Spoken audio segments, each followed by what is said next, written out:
You ask Tiger to solve. This deals with linear equations with one unknown. The final result is s equals 10. Let's solve it step by step. Group all constants on the right side of the equation. Subtract 8 from both sides. Simplify the arithmetic.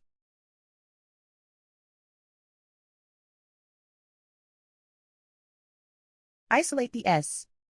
Divide both sides by 2. Simplify the fraction. Find the greatest common factor of the numerator and denominator.